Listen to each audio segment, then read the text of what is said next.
a while ago. This class, which we planned a while ago, I was thinking in all different directions, and I think that hopefully some of what we'll come out with in this really short, meeting this evening, hopefully can maybe give us something to hold on to. But some of it, I think, also is not possible. Meaning, it'll be very clear what I mean soon.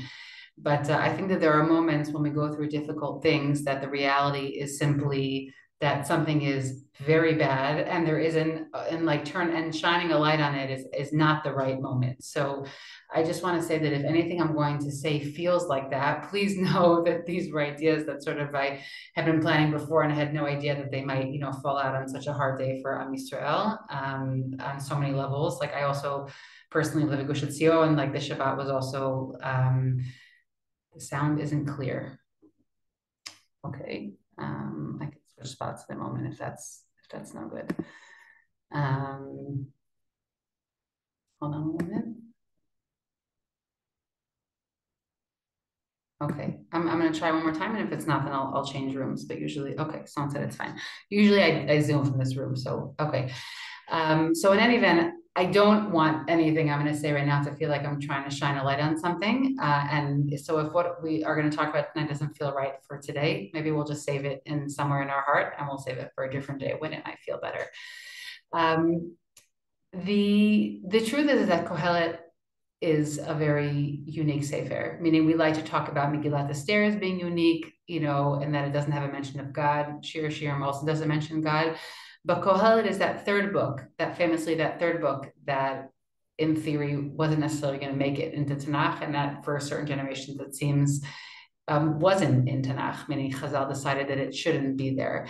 And so I just wanted to start for a moment with a PowerPoint. We're going to come back to it a little bit later. Just to share briefly, sort of what were some of what is complex about Kohelet, really briefly. Hold on one second. So again, two midrashim that really say something very similar, both from Kohelet Rabbah. I'll just start with the one on the left. מה יתרון לאדם, אמר רבי בנימין, ביקשו חכמים לגנוז ספר קהלת, מפני שמצאו בו דברים מתאים לצד מינות, right? They didn't want to keep it in because they felt that there was heretical content in it. Now, what could be in it? It's not like Shir Shirim that has erotic content. But what does it say? הרי כל חוכמתו של שלמה שבא לומר מה יתרון לאדם בכל עמלו. Shlomo says, what advantage is there of any sort of work or toil in this world? יכול אף בעמלה של תורה.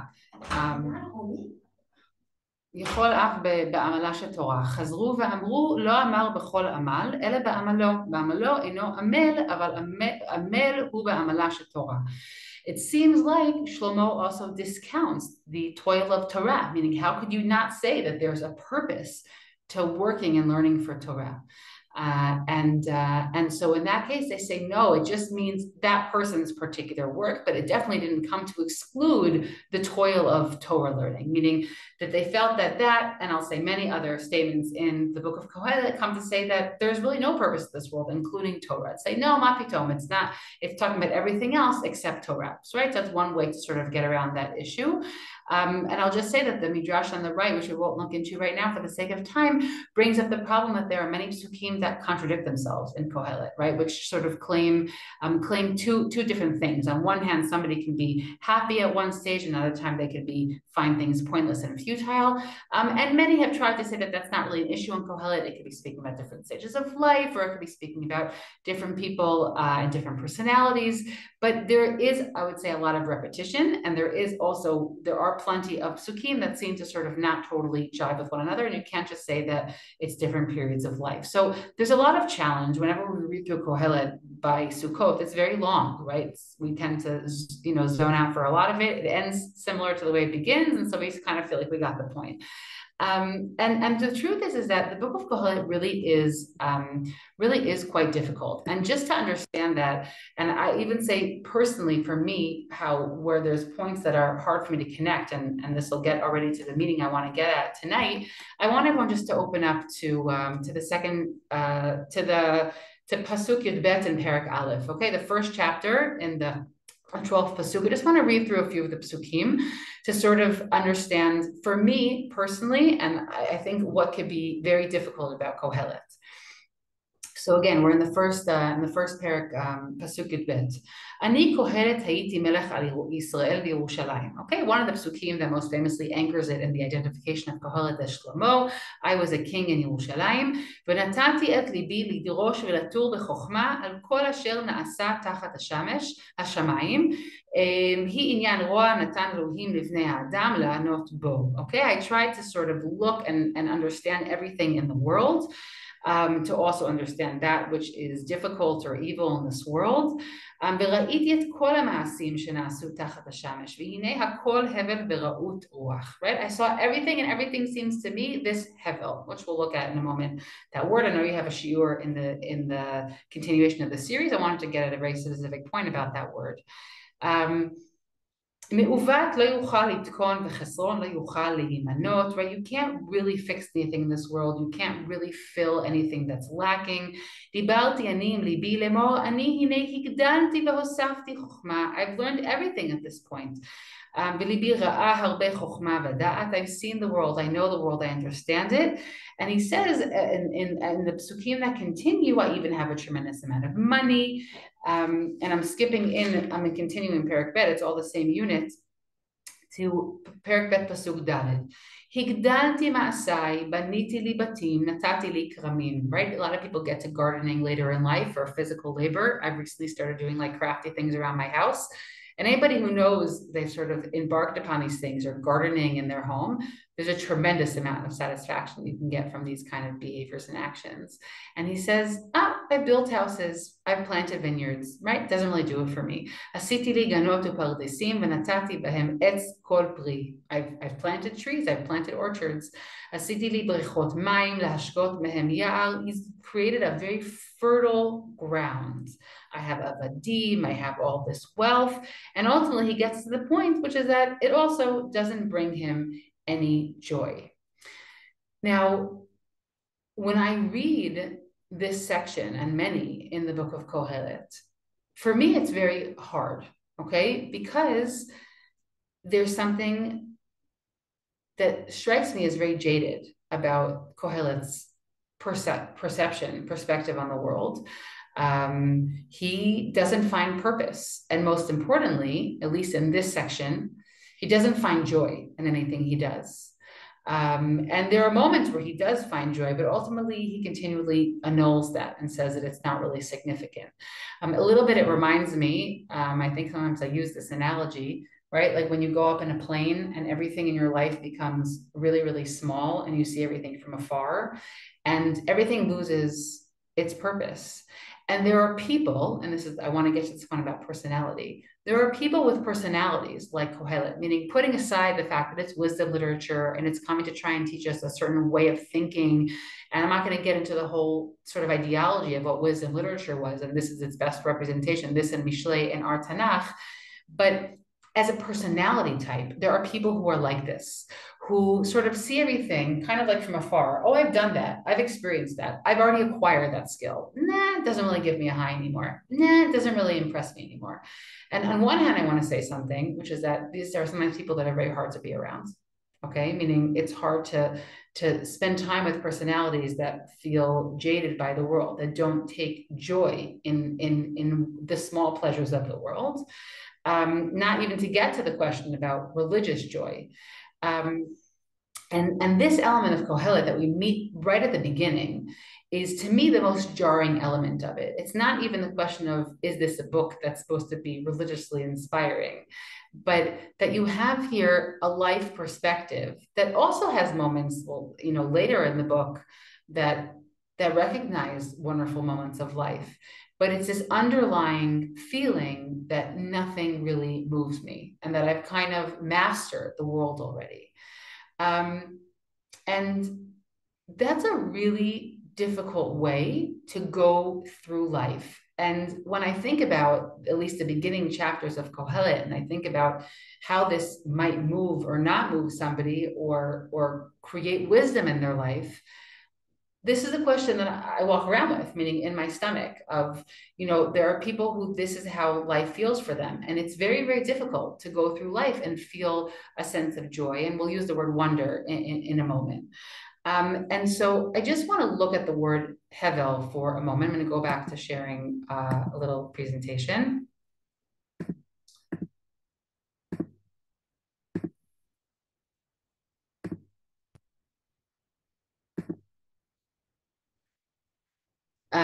Okay, so just a few, very briefly about the word hevel. Now, of course, the word hevel obviously connects us also to Hevel, the child. I see also there'll be a conversation about that in the future.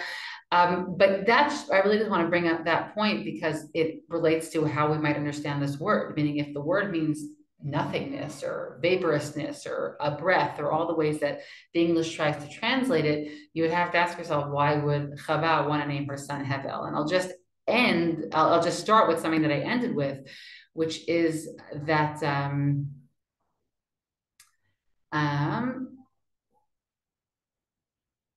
that you could say a few things. You could say that like the Shadal on the bottom right, he brings in a different scholar that he was called a Hevel. That wasn't actually his name, but he gets called Hevel because his life doesn't amount to anything, meaning that Hevel is named after the end result, but his name was probably something more inspiring than that.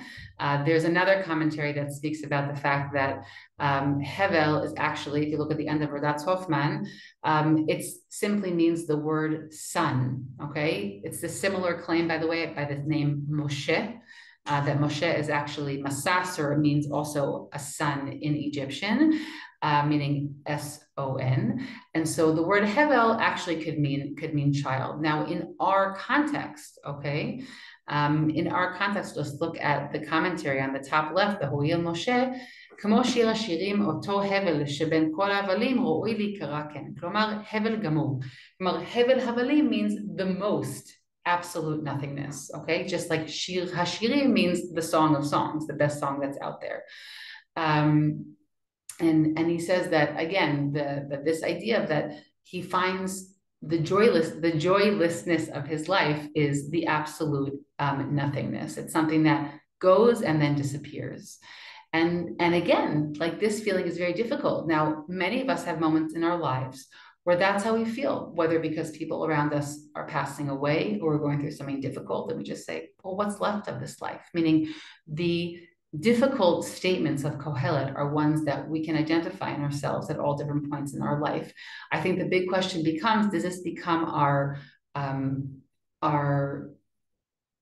personality? Does it become our broader disposition, how we approach the world? Or does it become sort of those brief low moments that we then are able to pull back from?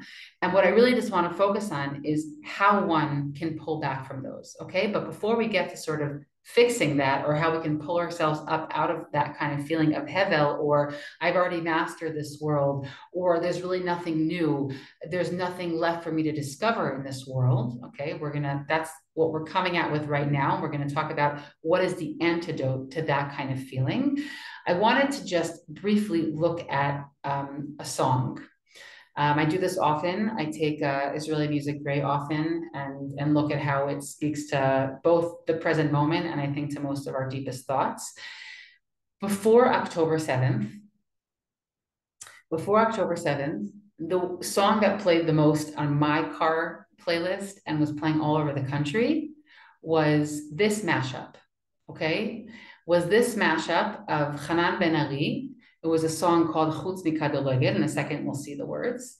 And Shloshim Veshmone by Pe'er Tassi, who was a much more, Sephardi sounding and in its essence, that kind of singer. I'm going to play the mashup in a minute, but I want to just look at the words before I do that. Okay, I brought in some of the lyrics of the two songs, and you'll see exactly why I'm bringing it in here. Hanan Ben Ari says,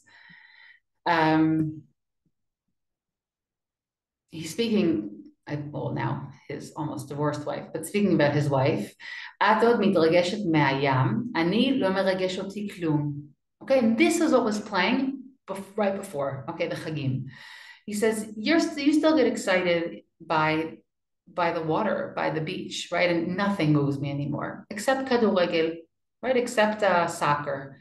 את עוד מדברת עם הים, you speak to the ocean, אני לא מדבר אליי כלום, הבל הבלים, הכל הבל. And when the song came out, my husband said to me, he said, it's a very not frum way to speak. Meaning, this is my husband was saying about that. He said, it's a very harsh thing to say, to speak about the fact that nothing moves you. And I said, not only is he bringing the phrase Hevel Havalim, but he's capturing in a modern way what Kohelet says, meaning it's this real jaded view on life. And I just brought a little bit more from the song to understand a little bit of the background. Hakol hevel karuch b'sevel. Everything is nothingness. It's mixed with suffering. Margish kamo loop shelo nigmar me'az Kain v'hevel. Right? It feels like this never-ending loop that we're in since Kain and Hevel. Hamon melel en tachlit. A lot of words without any purpose. Habo rek ve'en tachtit. Right? It's this bottomless pit.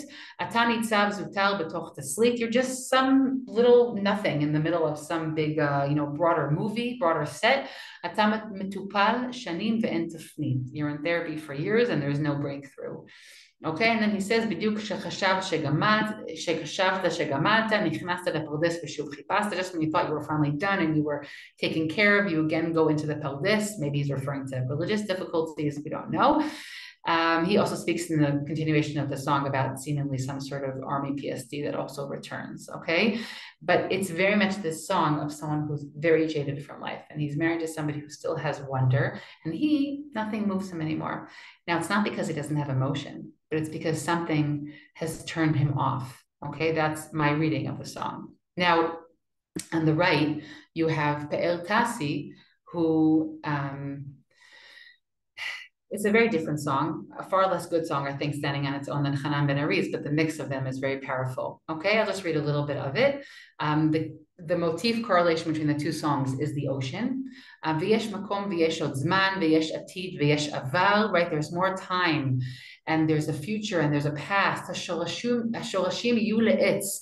Your roots will become a tree. It's much more hopeful than Hanan Ben Ari's song. Hamanginot kamo ner dolek. Your words, sorry, your tunes, your music is like a burning candle. Hanan in his song in a different stanza speaks about the fact that the only time he ever gets a high anymore is when he appears before a crowd, but that also is fake, right? Catcher in the Rye, it's fake. המוזיקה לימדה אותי זו רק תקופה, 38 ועוד קצת. And he says, music has taught me that this is a passing trend. And he says 38 and a little bit, meaning he's speaking about an age, right? He's hit like a rough moment, but he speaks much more hopefully about the fact that this too will pass. He says, it's like, I'm thinking of this, I'm looking, no, it's nothing to do with, it's this. Well, when you stop pointing, it's very distracting. No, I'm talking about she's doing.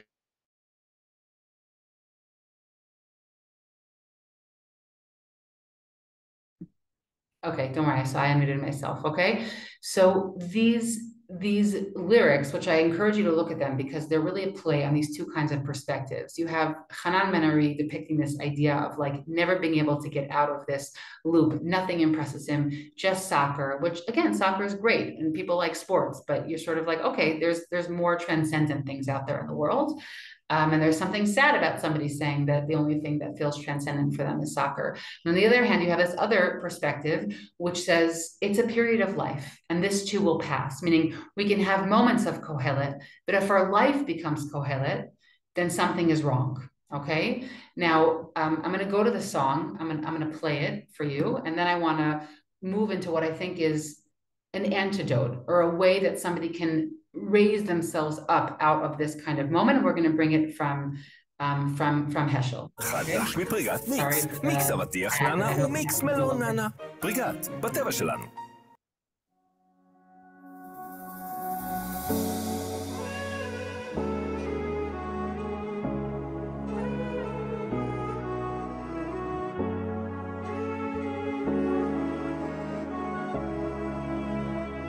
אני נלחם בעשן,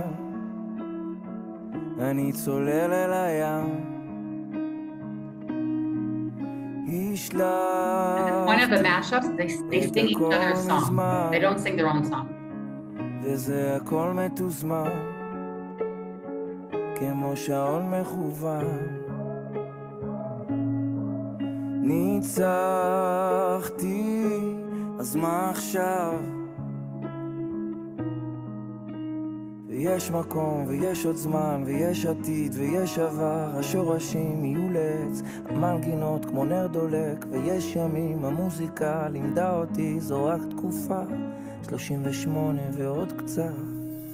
ויש מקום, ויש עוד זמן, ויש עתיד, ויש עבר. השורשים יהיו לעץ, המנגינות כמו נר דולק. ויש ימים, המוזיקה לימדה אותי, זו רק תקופה, 38 ועוד קצת.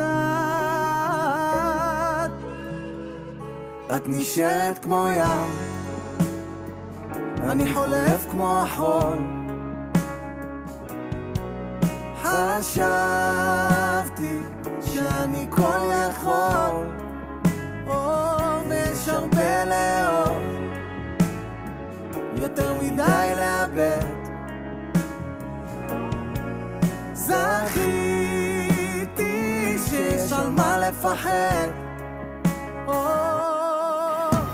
ויש מקום, ויש עוד זמן, ויש עתיד, ויש עבר. השורשים יהיו לעץ, המנגינות כמו נר דולק. יש ימים, המוזיקה לימדה אותי, זו רק תקופה, 38 ועוד קצת.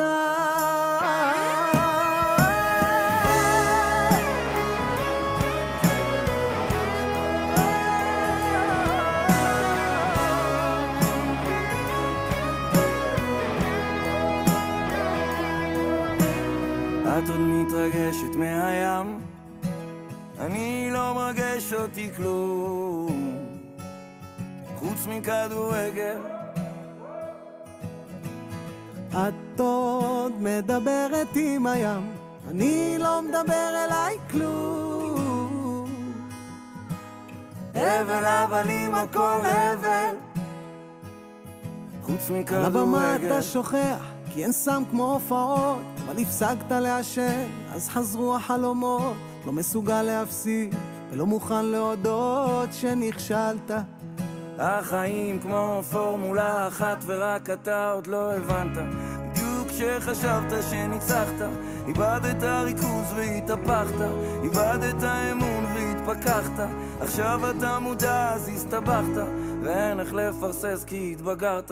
רק לבקש תמימות שאין בחרת, ולקבל את מה שכבר בחרת. את מתרגשת מהים, אני לא מרגש אותי כלום, חוץ מכדורגל. את עוד מדברת עם הים, אני לא מדבר אליי כלום. הבל הבלים הכל הבל, חוץ מכדורגל.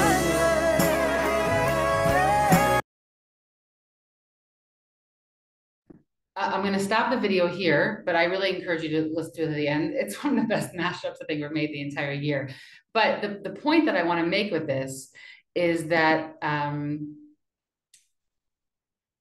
the point that I want to make with this is that these are two very different perspectives on life. And you see, if you listen again to the music, you'll hear how the backup music is very different. You hear the jadedness of how they're singing each one. And in the 38 ועוד קצת, there's a lot more hope. There's a belief that we're part of something bigger. There's this belief that you're planting roots. You're not just a repetition of something else. You're planting roots, and it's a very different perspective on life. And ultimately, I think it's a perspective on life that has won out as a Jewish perspective. And one of the biggest difficulties with a lot of what's written in Kohelet is that very often it doesn't feel like that is what he gets at. At the end, it kind of gets to that point. But there are many moments in Kohelet where we feel like he's falling into an abyss, and he says that, and it's very hard for him to recover himself. And I remember that when why did I mention that this is a song that was playing before October 7th?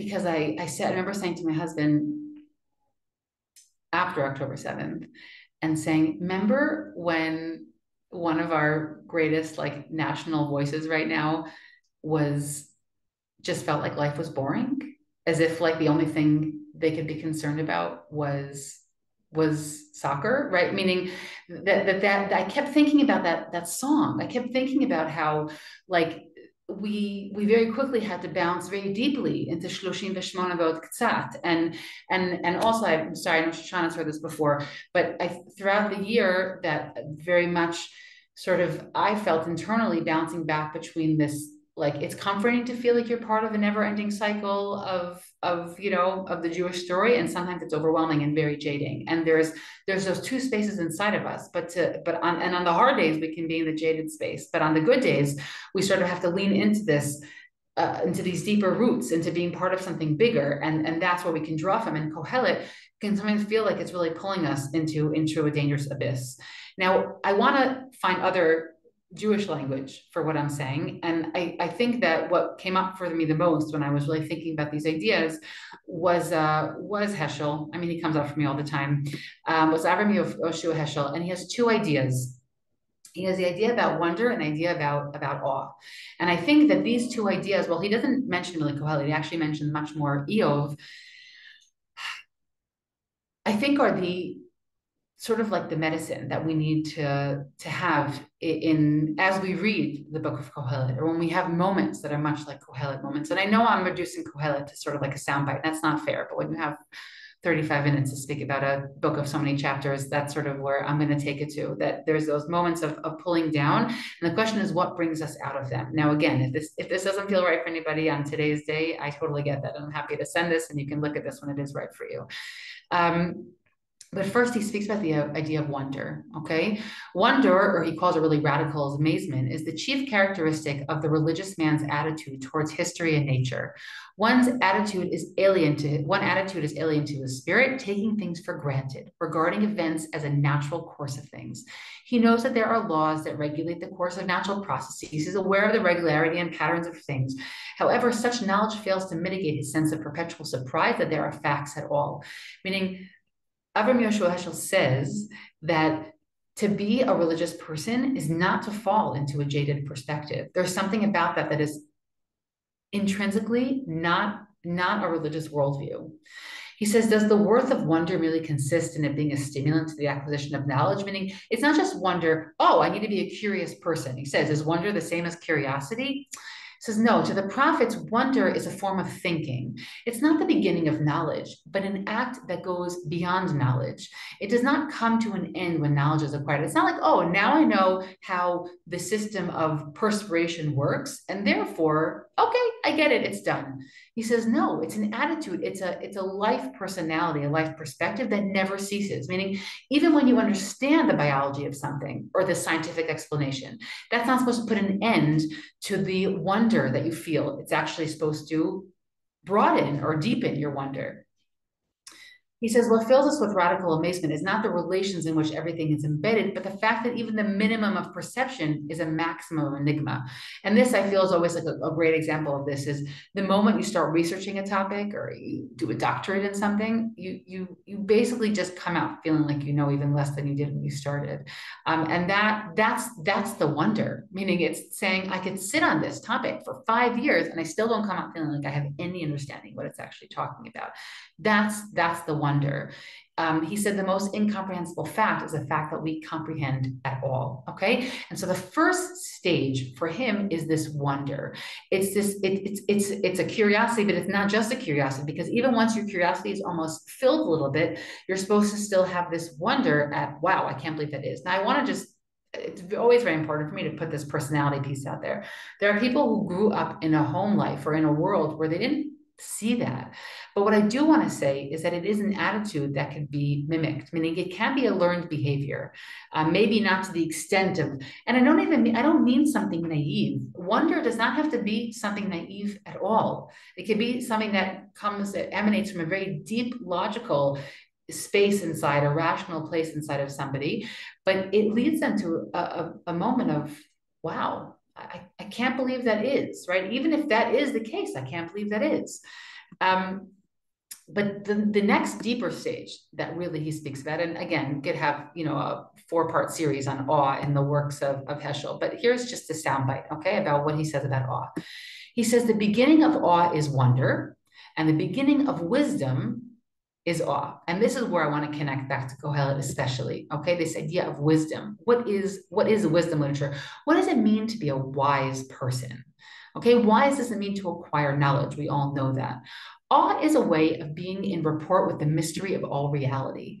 The awe that we sense or ought to sense when standing in the presence of a human being is a moment of intuition for the likeness of God, which is concealed in his essence, right? So it's not just saying, oh, I get that person. I get how they function, meaning they are a piece of the creator. They're a Tzelem Elokim. That itself is a way that one can arouse awe in themselves.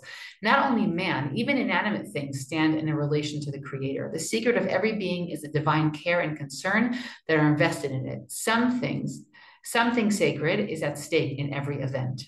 Awe is an intuition for the creaturely dignity of all things and their preciousness to God, a realization that things not only are what they are, but sense stand, however remotely, for something absolute. Awe, in a sense, for the transcendence, for the reference everywhere to him who is beyond all things. It is an insight better conveyed in attitudes than in words. The more eager we are to express it, the less remains of it. By the way, I love this because Heschel Dafka is pretty verbally expressive. And he writes in so many places how I'm using words, but they don't really say what I'm trying to express. I love that humility of how he expresses himself. And he tries to create words, especially in English. It's even harder to describe a lot of the things he's trying to do. And he basically says that awe is this feeling we have, it's this experience we have when we realize that what we see is a refraction of the divine in the world. It's some sort of kaleidoscope. I see a little element of God in the world, and that's supposed to create awe. The meaning of awe is to realize that life takes place under wide horizons that range beyond the span of an individual life or even the life of a nation, a generation, or an era. Awe enables us to perceive in the world intimations of the divine, to sense in small things the beginning of infinite significance, to sense the ultimate in the common and the simple, to feel in the rush of the passing and the stillness of the eternal. This is literally the antithesis of what Kohelet writes in what we just read, meaning one could look at that, at the world, at the stillness, at the infinite, and feel nothingness and emptiness. And one could look at that and say, that is a piece of a wondrous world that I can never really fully comprehend. I am part of something greater. I'm not nothing. I'm part of something greater. And they're two very different dispositions looking at the exact same phenomenon. Again, to take our analogy, kaduregel l'umat 38. In analyzing or evaluating an object, we think and judge from a particular point of view. The psychologist, economist, and the chemist pay attention to different aspects of the same object, such as the limitation of the mind that it can never see three sides of a building at the same time. The danger begins when, completely caught in one's perspective, we attempt to consider a part as the whole. In the twilight of such perspectivism, even the sight of the part is distorted. What we cannot comprehend by analysis, we become aware of in awe. And this is why a sentence like, I've seen it all, or I acquired all of wisdom, like when I read it in Kohelet, I have a very hard time with that pasuk. Meaning, what does that mean? What does that mean that you've acquired all of wisdom? And I know I'm taking a critical stance on these pasukim. I think it's okay, meaning wisdom literature has a very different status than a pasuk in the book of Shemot. What does that mean that you've seen everything under the sun? Meaning, says Heschel here, you've seen an element, you've seen a prism of that. But when we think that we've seen everything, that's when we become jaded. That's when we lose sight of our ability to experience awe of the world that we're in, which is a world that we can never fully comprehend. Not the last paragraph. Knowledge is fostered by curiosity. Wisdom is fostered by awe. True wisdom is participation in the wisdom of God.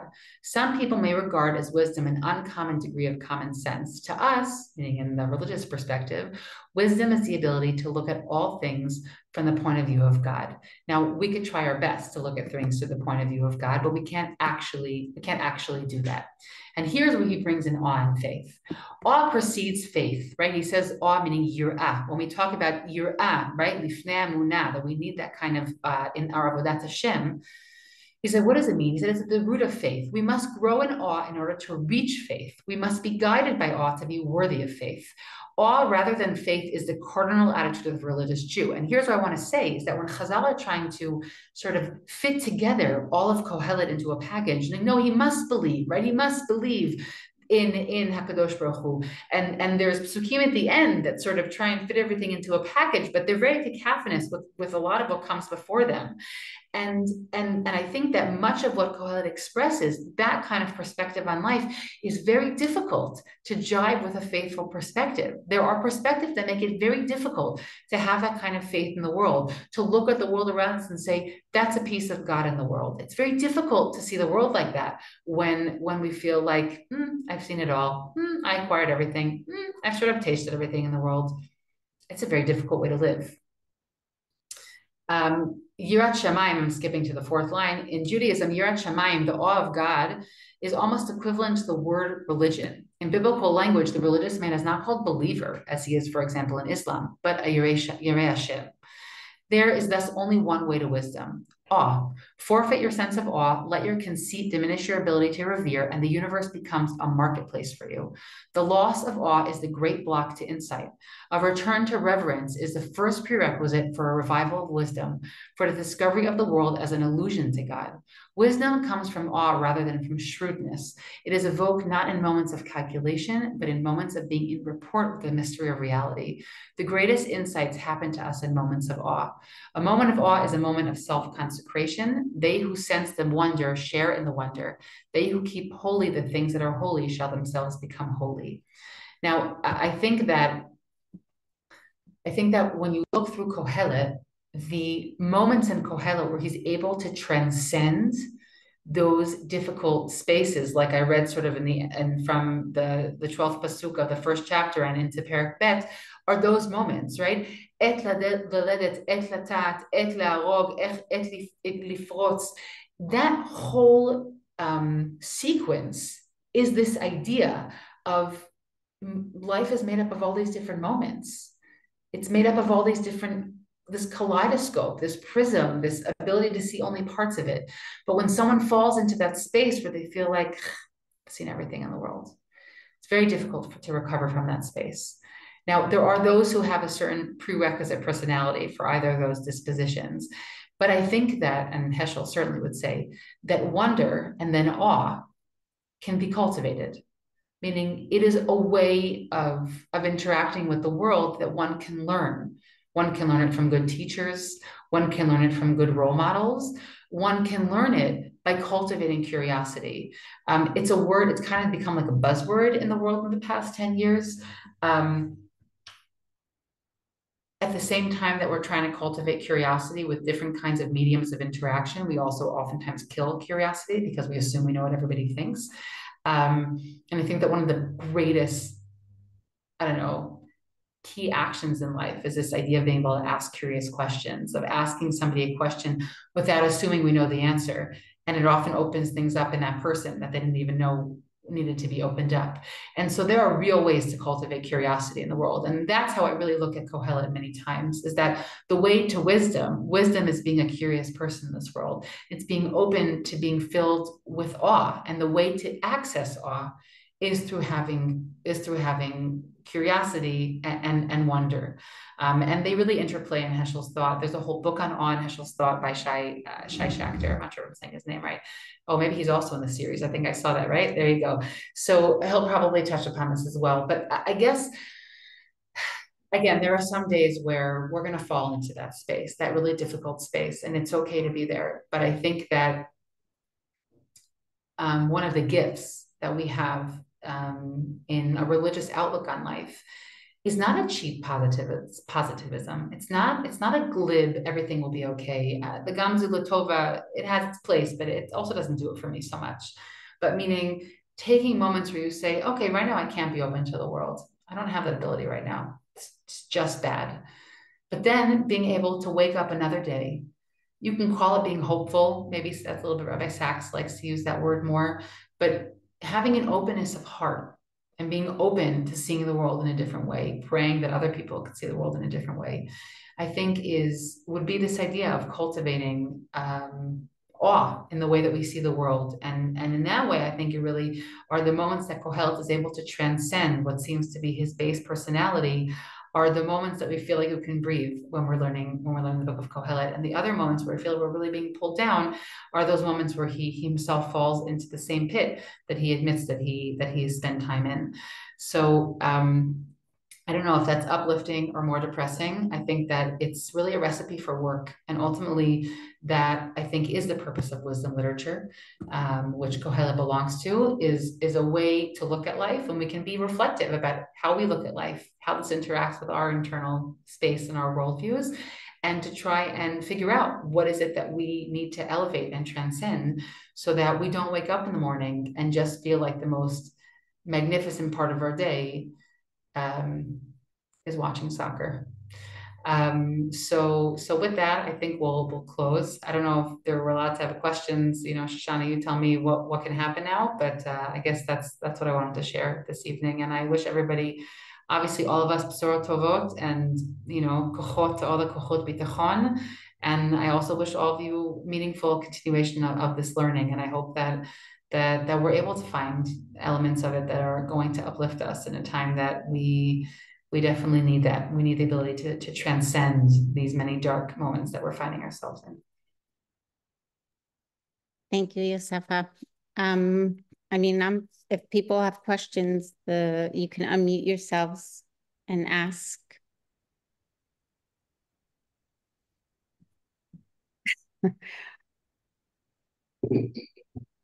Go ahead, Phyllis. Yeah. Well, first of all, I just want to say thank you. On a day like today, I think it was really important to get together with learning. So I enjoyed reading Heschel. I have never read it before. So, I was thinking, like this of the sunset, it comes every day, but each day, every day you're in awe of it, or childbirth, which we know about, we understand, we've learned, we have the wisdom, but the awe of it. Is niks aan so.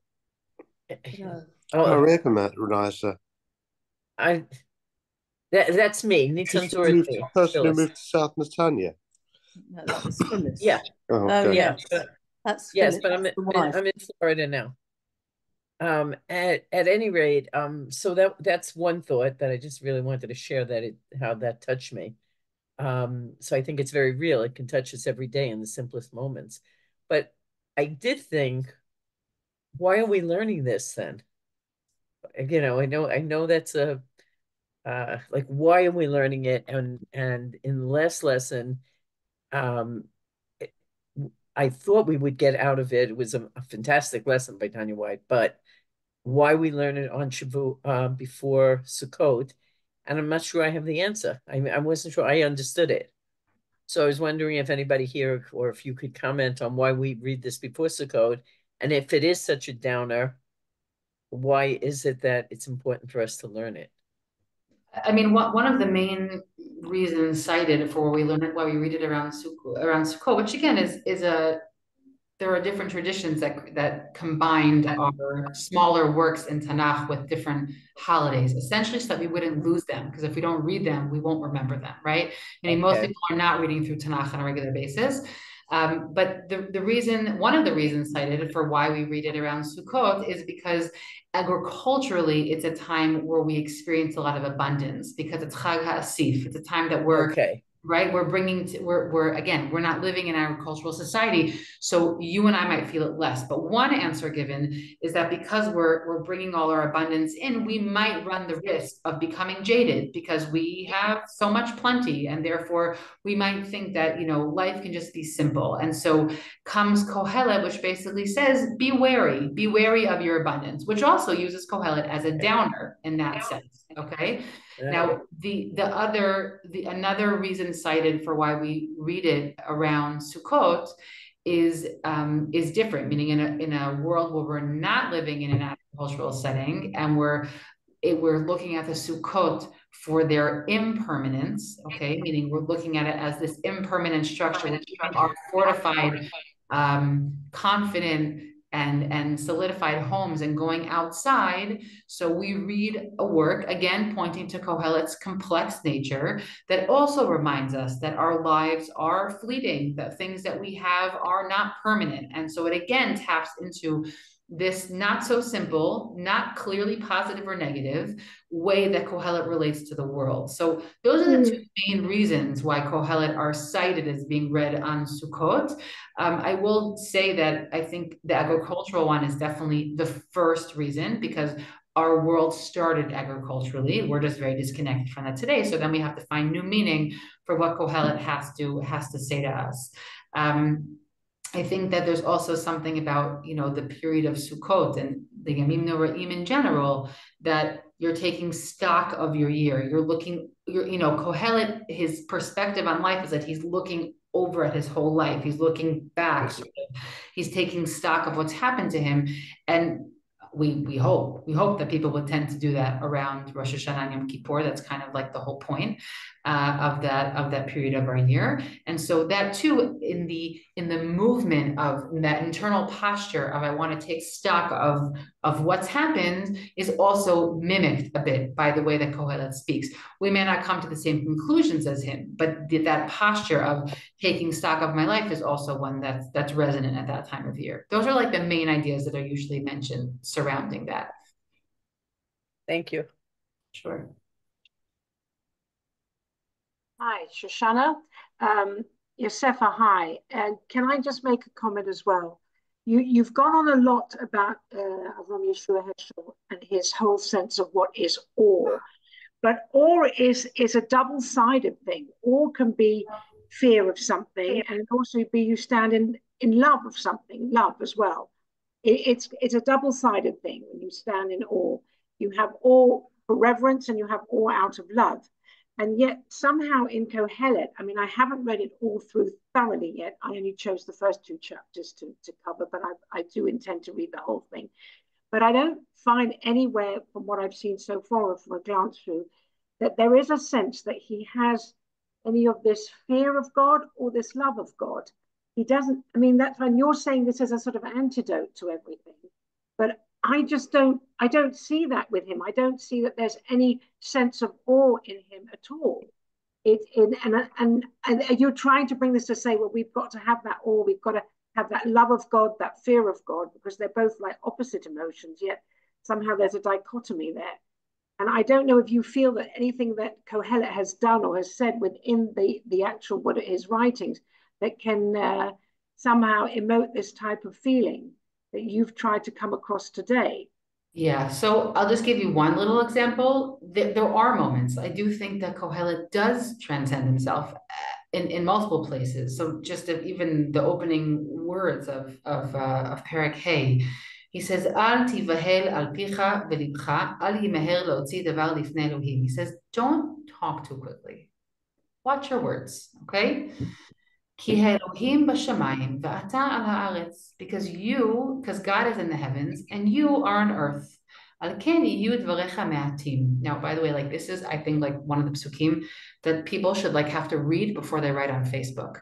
Meaning, like, we've gotten so used to like being able to just like sort of, I want to use the word vomit, but being able to just like put everything out there, that we forget that let's just have like a little bit of humility sometimes, right? So here he says God, meaning he says God is in the heavens and you're here, meaning if you could look at it and say you're lowly and it's negative, but I do think that there is an awe of God. I agree with you though, that it's not the same, let's say, as the final chapters of Eov, which is what Heschel brings as the quintessential chapters of awe. He says, that's awe, meaning by awe, like look at chapter 42, 43, 44 of, God created the world. And it's true, Kohelet does not have those kind of broad speeches. He doesn't, which is why I'm bringing in Heschel, because I think that it needs to be added into many places. I'm not saying that it's a fault in the book of Kohelet. The book of Kohelet is coming to say something else. And it's also okay, especially in the books of Ketuvim, to look at it with a slightly more critical eye, meaning Kohelet is a hard book. For me, it's hard because his disposition is hard for me. It's hard for me as Yosefa to take that kind of perspective. It's not like we have a mitzvah to adopt Kohelet's perspective in the way that we have a mitzvah to take a pasuk in the book of Dvarim and fulfill that. It's not the same. It's not the same relationship relationship we have. There are moments like this. Again, if you continue on, let's say, for example, in Parakeh, you have more of these psukim that say, know your place, right? God is there. You're here. Okay. Now, you might not define it in the same way the words we use with Heschel, but I don't at all agree with critics who look at Kohelet and say, oh, he only believes in God at the end. No, there are multiple places in the book of Kohelet where he brings in God's place in the world as a very sobering, important element, cornerstone to his belief in the way he functions in the world. Is it necessarily as transcendent as we might want it to sound after you read Heschel? Not necessarily. I think Kohelet is expressing something that's a little bit less wondrous than what Heschel describes. I do. Aren't you Tanya's Ima? She's not. I thought she's Tanya's Ima, right? She tried to hide there. Yes. Okay. Okay. Any other questions? Thank you. Okay, my pleasure. I hope the sound was okay. I apologize. It usually is fine here. That's great. Okay. It was very clear. And again, and I hope that, I find a lot of, I get a lot of strength from music in general. I think that especially on days when we don't have any words and there really isn't anything to comfort, like there is little else that I think is as powerful. I think that sometimes other people's words are better than having to find our own. I think we live in a world where there's a lot of emphasis on self-expression, and sometimes it's not necessarily what we need. And sometimes it's okay to listen to the expression of others and take solace in that. So if anyone's interested, you can look up that song, look up the words, compare them even more. There's even more to do with that. I just gave a little bit of a soundbite. So thank you. And just so everybody knows that Dr. Yosefa Wruble has a podcast on Matan on the Parsha every week, and I'm addicted. I listen to the new one. I go back and listen to last year's. So if you just go on to Matan, I think, right? And you can access it on any podcast server. Right. You just look up Matan Parsha, Matan podcast. It'll come up right there. Yeah, I do it on Spotify. So exactly. There's good things coming. I'm quote unquote on a break right now, but there's still good episodes that are up there. But yes. I'll be back in a week. Great. Okay. Bye-bye. Tovot, everyone.